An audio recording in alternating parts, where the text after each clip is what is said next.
zonga na tribunal, il fallait est-ce que procureur général a comme avocat il y a partie prenante.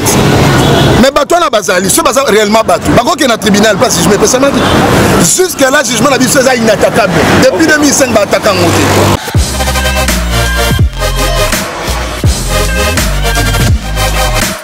État de droit et zawapi. Yango mon Fatima to mo konzamboka na biso abela ki na assemblée kuna que ba justice oyo ezamabe. Ba zo été ba procureur état de droit et zawapi. Mo konzamboka botela biso problème oyo il y a 14e mérite rotika ngote biso ba combattant to lingaka so problème ezali. To kota likambo wana biso nde na IDPS to nane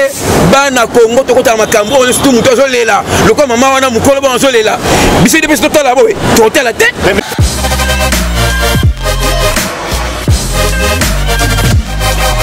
la cour conditionnelle partout aussi te côté ici amour toza ko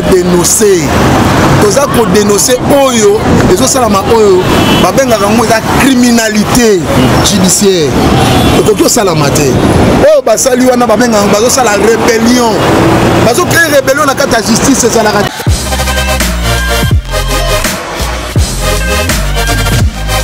na ya liboso te panza sango na procureur général oya 4e miri ona kombo ya Kalwila oyo akangi concession na niveau ya 14e miri concession munene ya batu ya mama wa ekila akangi yango en otage akomi koluese yango azoka mbongo a complicité na bugumese oyo ya limité oyo aza na problème ya chebeya oyo bazo bengisa ye pour la problème ya chebeya akangi concession wana atie batu kuna ba locataire azoka mbongo chaque fin du mois eza ye te senga na bandeko ya ensemble bo moni likopana ndoke esika ememi bino bandeko ba mesala likambo ya tata moko oyo sur le ballon amen na ino saka so pas comme ça le président Félix a question mbongo ebele na ba so de mutombo paso de mouton wana c'est qui mamo silver politique c'est yende aza décidé toi décidaka lelo fachi azimboka oyo azosala mosala kosala remettre tout en ordre atapino boboyi ngai ngande mutu na kopolo bakoya sima mais bolimo ya Congo elega liboso ya bolimo na biso personnel mutu na mutosala solo ba compétence na ye boko okende liboso. Merci à Mingi Bana Congo, Bana Masolo à Congo, c'est votre mission à prédilection. Vous allez bongo, bongo d'accord de Jésus Koloba Ebele parce que Masolo à Congo, tu vas la réémission. Vraiment, il y a une peuple congolais, émission de terrain. Vous aurez vraiment quand on a plateau, tu changer bas d'accord parce que tu es sur la bande qu'on a vu sur ma combattant UDPS. Tu reçois na bango matali, likambo état des droits, likambo état des droits, ils ont la biso pas si Mingi parce que UDPS au parti au pouvoir et BTC Temakasi likambo liberté d'expression, likambo ya état des droits. Maintenant on comprend bango moko pona na kati ya lingomba politique na bango ezana basusu bakondima état de droit c'est fandi misusu bakondima teke état de droit c'est fandi kala tina ete toye vraiment une émission spéciale l'autre que la plus sociale ya ba congolais na état de droit donc on va vraiment plus na likambo wana tika kana pesa vraiment merci bongo na bashi waza ko comprendre vision ya mokonzi mboka pour accompagner politiquement socialement na bandi bongo na maman Rita Bola maïmo mes amis vraiment on a besoin ya maman oyo parce que aza ko prouver de quoi elle a fait dans son temps nakati ya tête non ya province mais nakati ya administration nakati ya misalo itali province ya maïmo yango bato banso biso to la pandisanga nous avons dit que maman Rita Bola la province ya maïmo en tout cas vision incarnée ya Ndeko Félix Antoine Tshisekedi le président de la République et vous allez bel et bien accompli alors nous allons combattre Mibale que reçoit na bango de la mwana mboka Pascal Poba vous allez dans Ndeko Miguel Wazali président ba Kababenga gae bongo na kati ya lingomba politique na ye mbote mwana mboka Pascal Boko mbote ndeko boni nzoto boni musala nzoto kitoko musala kitoko biso toyeba mpona kodénonce oyo nyonso azotere na état de droit azotelemela mpo marche ya pays nde tokodénonce très bien aza ye moko toza na président Miguel président bayaka nyonso mbote na yo mbote nga le président parlementaire de bois danger mokonzi bayaka oyo na panza obenteke lelo toye a mpona état de droit ba o ba respecter état de droit te ba sunga mokonzi mboka te yango mo lelo toye a poto telemela bango nyonso tout au procureur général o nani o ngai camarade Fati Beton o nga na zaboye mpona état de droit tokolala pongi te mpona état de droit parce que mona ba magistrat ba procureur mosala basala na Congo awa eza kodé Fati Beton te bazo clasher vraiment na mémoire et tiens qui c'est dans Mulumba mutana état de droit na Congo awa pour na état de droit to la pongité yango mo le to awa pour le problème à état de droit. Très bien. Alors batazoto la biso un peu de partout aux alliés président et parlementaire debout avec un Bongo au lobby le président parlementaire de Badanje oui bon le balance oui bon l'état des droits ça les sous de Romiguel. Merci beaucoup de tout le monde à Liboso te panza sango na procureur général o ya 4e ri o na kombo ya Kalwila oyo akangi concession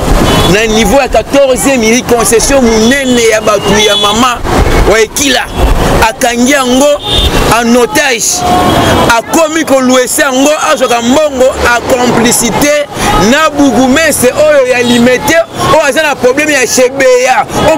bazo bengisa ye pour la problème ya chebeya akangi concession wana atie batu kuna ba locataire azoka mbongo chaque fin du mois eza ye te concession wana ba yibe ko yiba pa ba inconnu le ba yibi concession wana ale afuni na justice ba angolais te na justice ya ba nigérien te na justice ya français te mais na justice o abiso au Congo awa na bokonzi ya Fati Beton le ba funi alongi procès na mama wana alongi procès s'il vous plaît na sayo monsieur le journaliste alongi procès ba quel niveau nyon surtout les instances nyon surtout ye alongi ba pese na mikanda nyon surtout na mikanda ngo alongi le procès na zala ngo a tout alongi procès yango na mikanda nyon surtout alongi procès yango mikanda partout accueilli alongi batini même ba militaire bako bimisa batu wana basa de kepina kata ndako na lipango wana ba bimisi bango na concession za na 14e mili na limité ba bimisi bango nyonso tu bako bango libanda mama wa ekila azongeli concession na ye na kata lipango akoti na concession na ye na ndako wana na bana na ye na famille mobimba eleki kaka 3 jours 4e jour kaka ba allez procureur général 4e mili na bugumese wa limité basangani ale batini batu babimisa bango lokwa banyama na biloko ebunga na kata ndako nyonso tu mais akende procès ndeni akende procès botika sala musala na kata lepangu na ye avant na bana na famille na ye concession na ye ale abimisi bango pona nini pona kanyaka etamboli bayebi problème ya concession wana kanyaka etamboli ya kosakana te na concession wana et comme lokola bango ba communauté na groupement boye bazwi concession wana comme ya bango baluesaka ba société yebana na kati eza kuna kati bato bafutela na kati petit le bazo tonga eza na conflit batonga mais siko état de droit eza wapi yango moni Fati Beton mokonzi mboka na biso abelaki na assemblée kuna ke ba justice oyo eza mabe bazo aider te ba procureur état de droit eza wapi mokonzi mboka botela biso problème oyo ya 14e miri tokotika ngo te biso ba combattant tolingaka so problème ezali tokota likambo wana biso nde na IDPS tonane bana Congo tokota makambo oyo surtout muto azolela lokwa mama wana mukolo ba azolela biso IDPS totala boye totala te mais monsieur Miguel tant oza koloba état des droits pe ezali libertinage te a oza kofunda procureur de ya 4e oza kofunda bourgmestre limité est-ce que ozali na ba éléments solides est-ce que ozali na ba preuve yango eza radio te nyo surtout nakolo pamba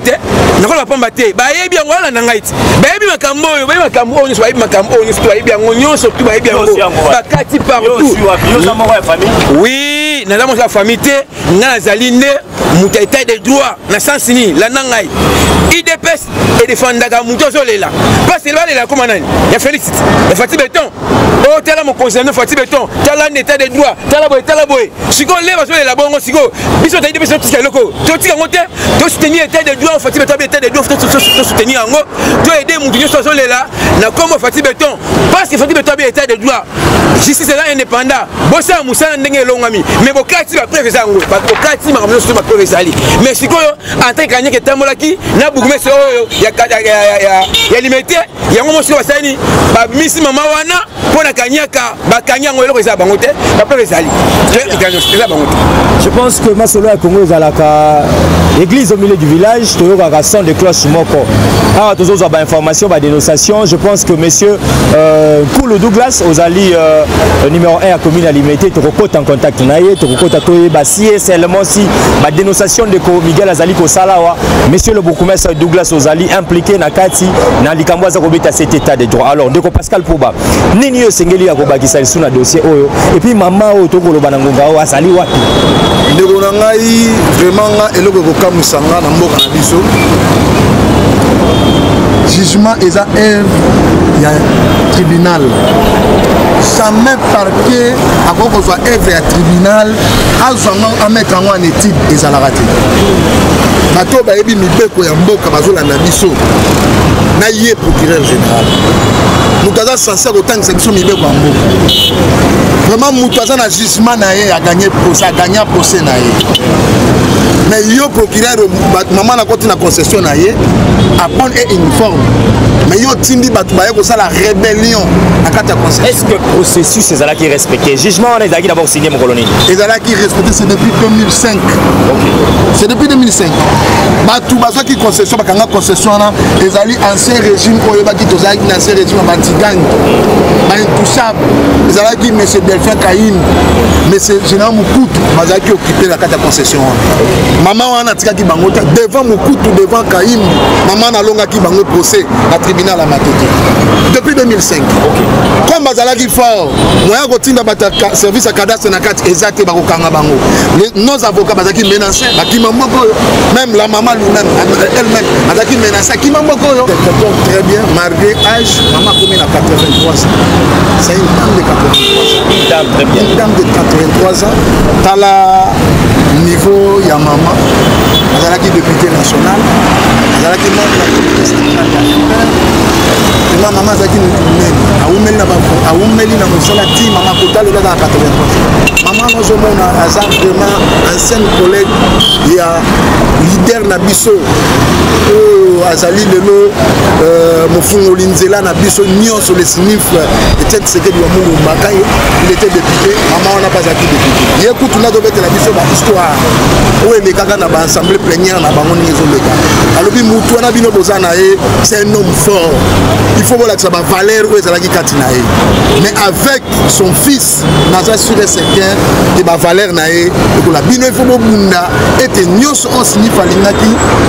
ezala beaucoup qui c'est yango yango mo tozo bungula état de droit. Très bien. Alors Ndeko Miguel tozo kende na soupa awa to kobeta lisolo état de droit. Est-ce que boza koliki ak na démarche parce que bolobi jugement ici bima mais vous comprenez que ko ya ko décaper le sous-maman. Est-ce que bozo panza ke makelelo ata na télévision ba kozonga la mesure état de droit belebe ko beta pe monsieur le procureur selon vous na beaucoup mais ça va concéder vraiment facilement. Penini bozo senga na mokonza mboka to justice pena congolaise. Merci beaucoup. J'ai confiance na Fati Beton parce que mon conseil biso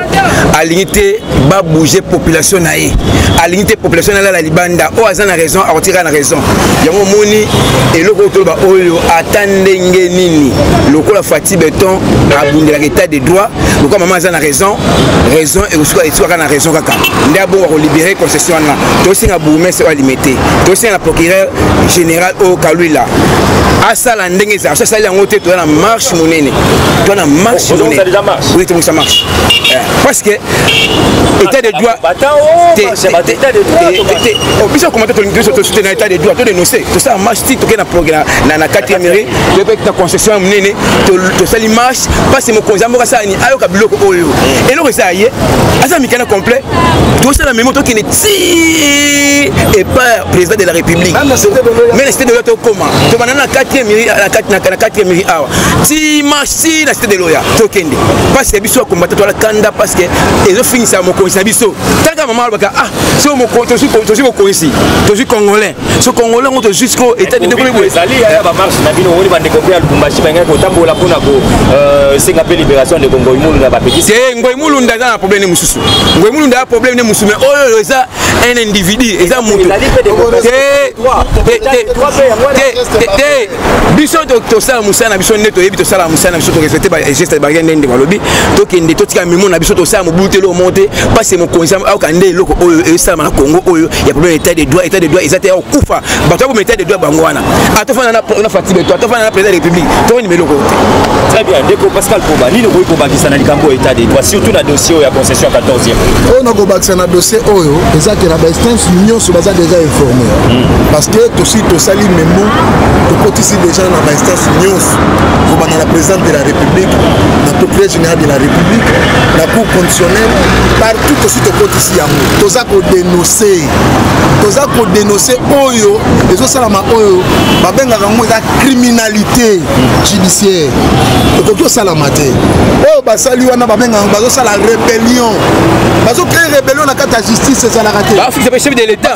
bafixe mokonzi ya mboka ezalaka te mokonzi ya mboka akolinga biloko ya boye te ke peuple na ya souffrir alala libanda abotela eloko